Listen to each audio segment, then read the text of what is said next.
Et là, on va commencer par de la même manière que la dernière fois. Est-ce que vous pouvez juste vous présenter brièvement? Oui, Clara Martin, je suis la nouvelle directrice artistique de la Manufacture Reuge depuis février 2023 quand la manufacture a été reprise par De Béthune. Très bien. Jean Arnaud, je dirige la Fabrique du Temps, donc tout ce qui est Louis Vuitton, Gérald Ginta et Daniel Roth. On a la chance de pouvoir relancer ces deux marques-là et s'occuper aussi évidemment de toute une série de projets dans la mécanique d'art et dans l'artisanat d'art aussi. Donc retravailler sur les terminaisons et l'architecture horlogère. Très bien. Victoire Alter, je suis bijoutière à l'origine et puis je travaille principalement avec mon père qui est horloger pour l'aider à faire des jolies choses sur des montres.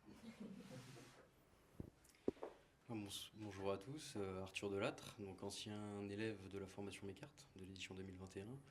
Puis depuis le début d'année, je suis collaborateur de RIMA sur la restauration du patrimoine. Très bien. Bon, maintenant, on va parler de la mécanique d'art et son futur, parce que je pense quand même pour la plupart des gens, quand on pense mécanique d'art, il y a quand même une approche un peu passéiste de ça, quand bien même, justement, on voit bien que tous les exemples qui sont autour de nous qui illustrent tout à fait le contraire. Quels sont les principaux enjeux aujourd'hui de la mécanique d'art? Comment est-ce qu'elle peut s'inscrire dans son futur? Ok. Alors, concernant le futur de la mécanique d'art, c'est vrai que, alors moi pareil, comme Fiona, je venais pas du tout de ce monde-là. J'ai des formations de designer et donc j'étais très loin du monde mécanique, du monde horloger. Et c'est vrai que lors de mes études donc à l'ECAL, j'ai découvert ce partenariat avec l'association Mécart, qui du coup m'a fait découvrir ce qu'était la mécanique d'art. Alors là, pour moi, il y a un nouveau monde qui s'est découvert, où ça allait me permettre de faire des objets qui étaient sonores, qui pouvaient bouger, qui étaient automates. Donc c'était incroyable d'avoir cette nouvelle vision-là.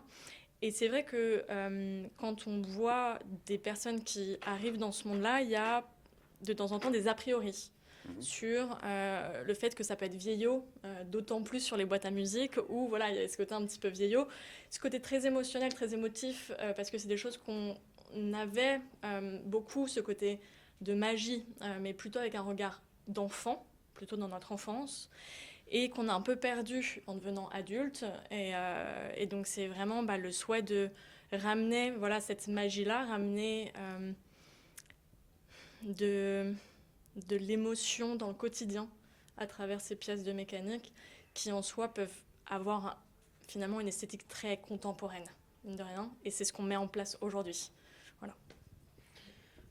Moi, si je le regarde d'une perspective un peu plus client et présentation des produits dans un contexte qui n'a rien à voir avec le contexte suisse habituel, on imagine la pièce dans un magasin, par exemple, je sais pas, en Californie, un magasin au Japon, un magasin par-ci par-là. Et au final, dans un contexte où aujourd'hui, notamment en Europe et aux États-Unis, on a de plus en plus de mal de pouvoir porter les montres au poignet parce qu'on n'est pas forcément sûr de la sécurité que ça va nous apporter dans la rue, sécurité que ça va nous apporter dans un monde quotidien, mais qu'on a un amour pour la mécanique, pas forcément l'horlogerie de bracelet, mais en tout cas la mécanique de manière générale. Je pense que c'est une belle opportunité pour continuer à collectionner des objets mécaniques, collectionner des objets qui sont de belle facture, comme on l'a décrit dans la définition tout à l'heure, et la possibilité d'exposer ça aussi à ses amis, à ses connaissances, mais des personnes qu'on invite chez soi, et apporter cette dimension de collection, mais dans des objets qui risquent pas de nous mettre en danger personnellement, avec un couteau, se faire casser le bras ou je ne sais quoi pour récupérer sa montre. Donc je pense que ça apporte beaucoup de choses, et que de cette perspective-là, la mécanique d'art a beaucoup de futur, parce qu'elle apporte toute cette sécurité.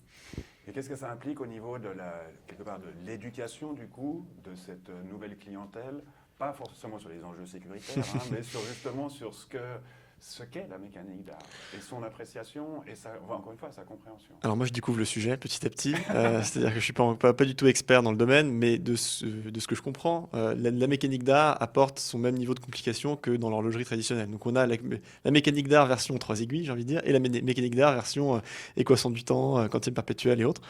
Et je pense que ce niveau de compréhension viendra au fur et à mesure de l'éducation au niveau de l'histoire de la mécanique d'art.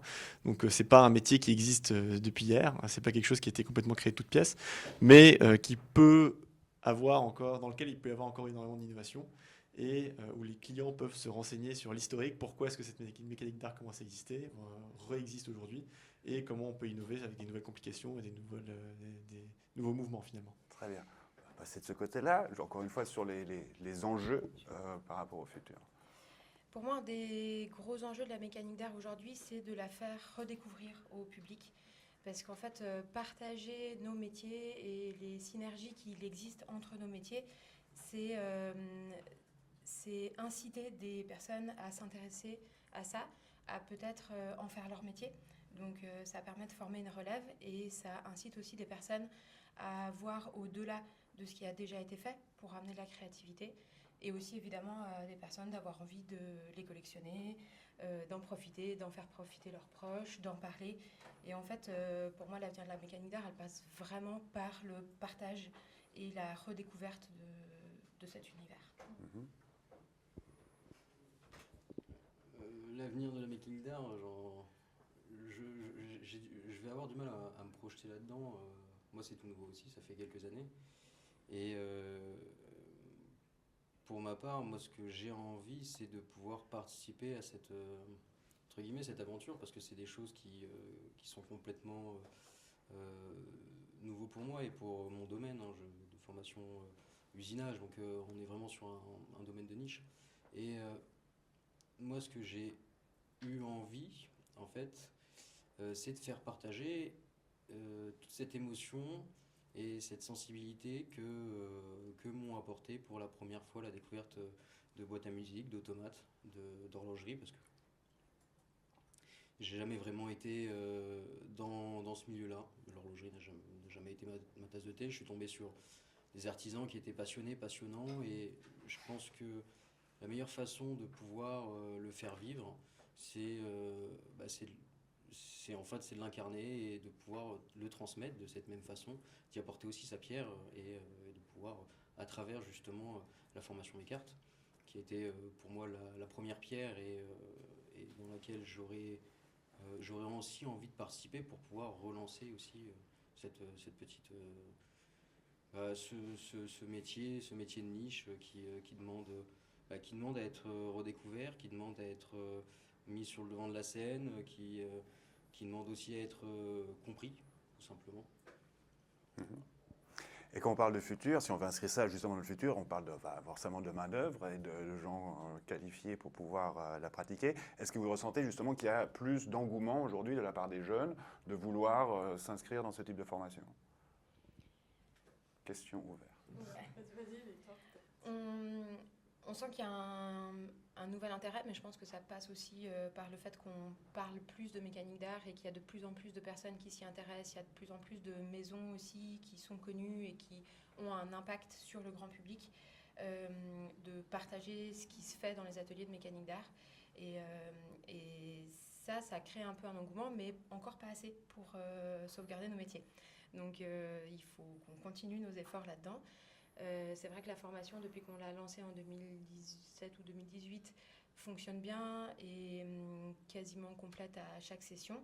Mais ça ne suffit pas et on est en train de développer d'autres formations, d'autres propositions plus précises pour affiner justement les savoir-faire et la transmission envers chacun. Est-ce qu'il y a d'autres initiatives à l'échelle internationale qui vont un peu dans cette direction?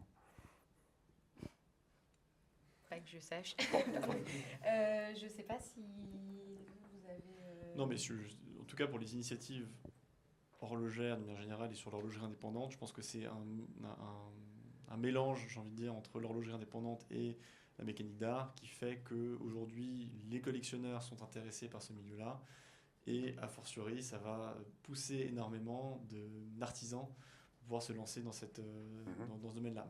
Malheureusement, l'horlogerie, de manière générale, est une profession qui nécessite énormément de capitaux. C'est pas quelque chose qui se fait facilement. Donc on ne peut pas démarrer du jour au lendemain sa propre marque ou son propre atelier de mécanique d'art, surtout sans avoir la connaissance. Donc je pense qu'à travers ces formations-là et la possibilité d'apprendre auprès des meilleurs, ça permet d'inciter énormément de personnes à se lancer là-dedans. Pas forcément, à mon avis, en termes de formation pure, dans des cadres très précis, etc. Mais même avoir accès à de la littérature en ligne, ou même des vidéos ou autres pour apprendre ça commencer à comprendre les concepts fondamentaux, c'est important. Après, de passer de ça à devenir mécanicien d'art tout de suite, ça va prendre, à mon avis, énormément de temps. Mais stimuler une génération autour de ça, je pense que ça peut être très intéressant. Très bien, la vidéo. C'est clair. Oui, Oui, oui, oui. Il y a aussi, je vais parler aussi de par le biais de ce qu'on essaie de faire aussi avec par exemple la Manufacture Rouge, c'est de justement proposer des objets, donc de par ces boîtes à musique de luxe, d'essayer de proposer des objets qui justement peuvent aussi attirer une nouvelle génération d'artisans.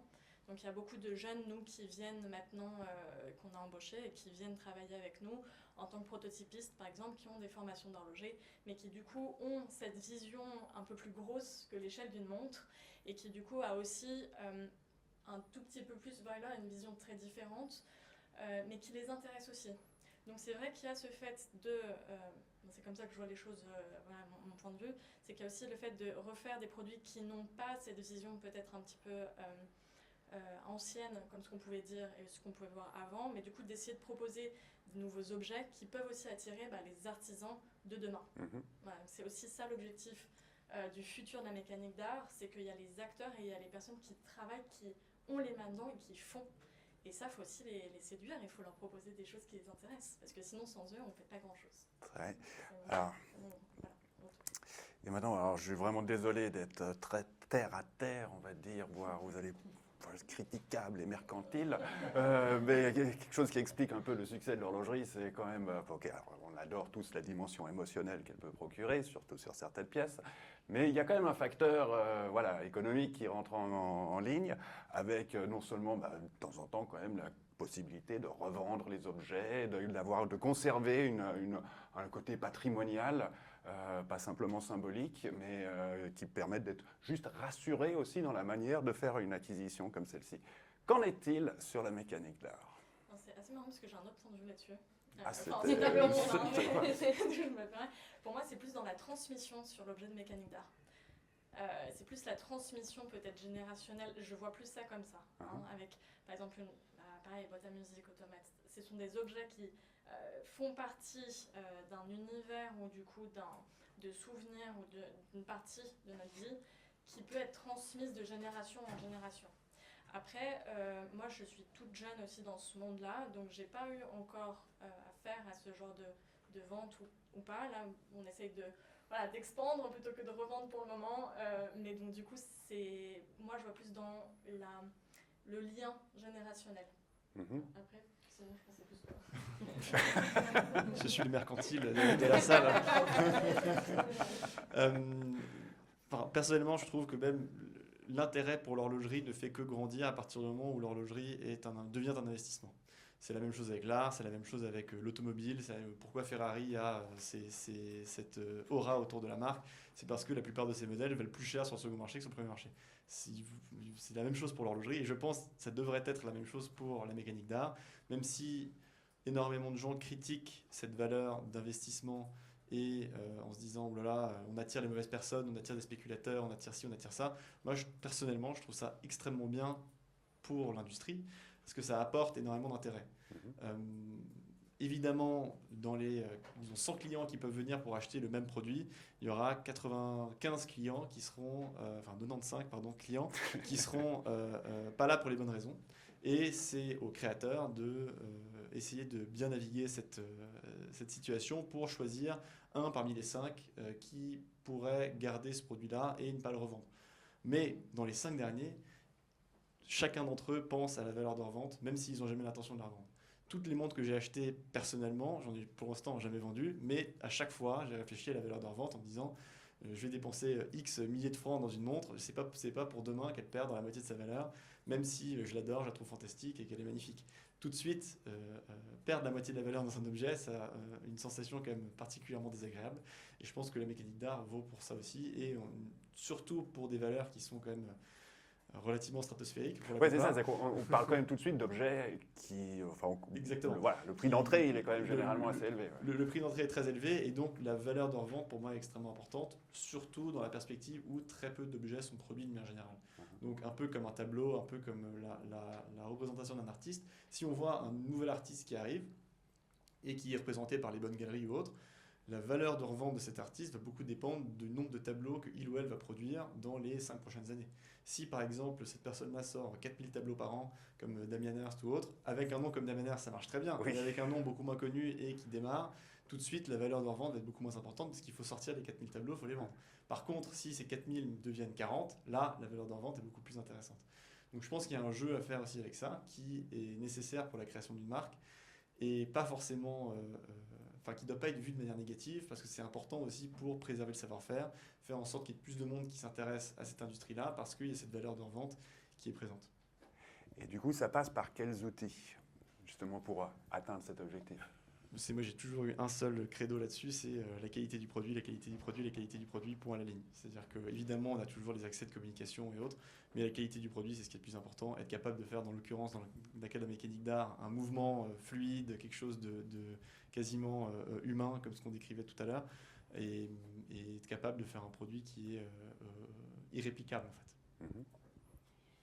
Je pense qu'aujourd'hui, la question de la valeur d'investissement d'un objet de mécanique d'art est pas trop d'actualité. Je pense qu'elle va venir d'elle-même parce que on a tous vu sur le marché, que ce soit artistique ou de l'horlogerie, ou voilà, que la rareté, la qualité et l'exclusivité des pièces font que ça en devient des valeurs un peu refuge et des valeurs d'investissement. Mais aujourd'hui, c'est pas encore le cas dans la mécanique d'art parce que c'est pas l'objectif aujourd'hui.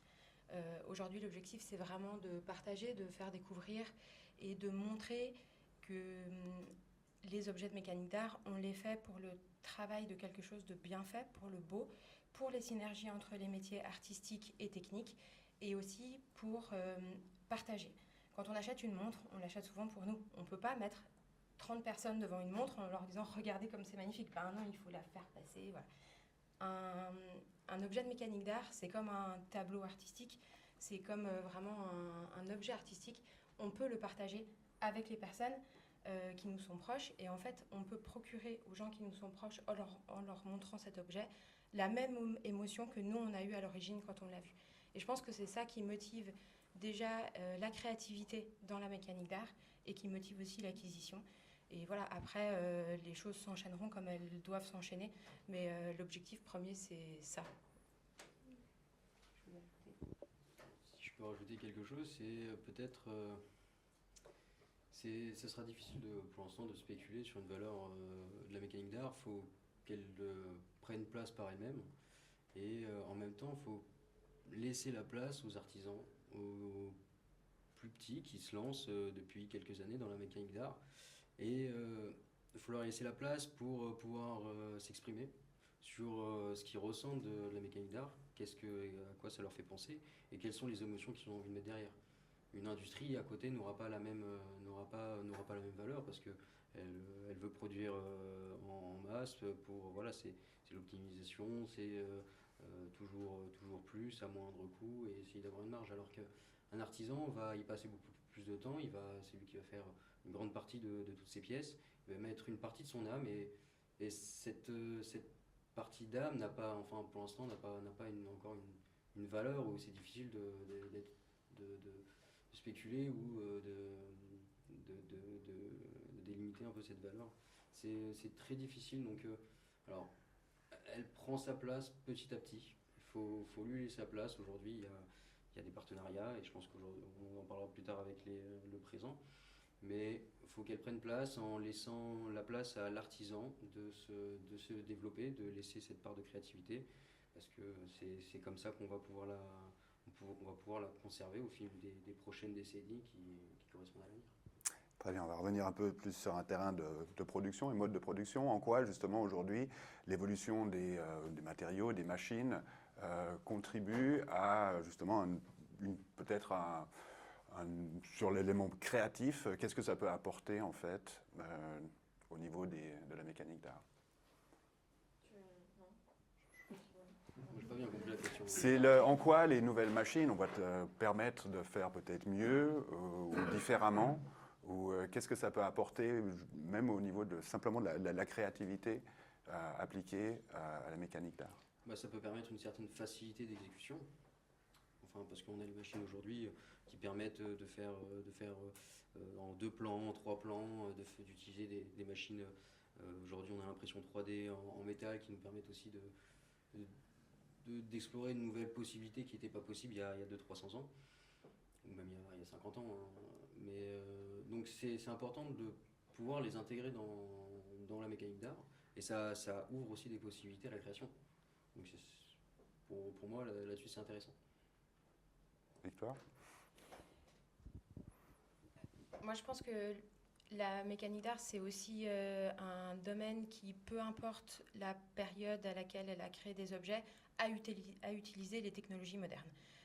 Parce que c'était essentiel. Et en fait, le progrès dans l'histoire a participé à ce que les outils modernes qui ont été découverts ont participé à ce que des nouveaux outils puissent être fabriqués. Enfin, voilà, c'est un peu le cercle. Et aujourd'hui, les outils modernes permettent d'aller encore plus loin, de dépasser les limites et que l'artisan n'ait presque plus de contraintes, entre guillemets.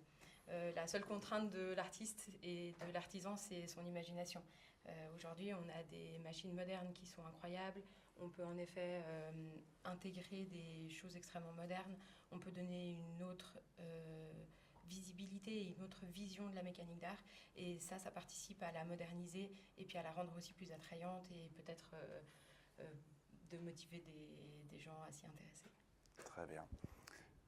Oui, c'était juste, on utilise ces outils-là aussi comme l'impression 3D métal ou juste aussi avec des filaments, etc. Donc plastique, mais comme outil, comme juste pour faire des tests, des maquettes, des prototypes, ce qui nous permet d'aller aussi beaucoup plus vite au niveau de la réalisation d'un produit final.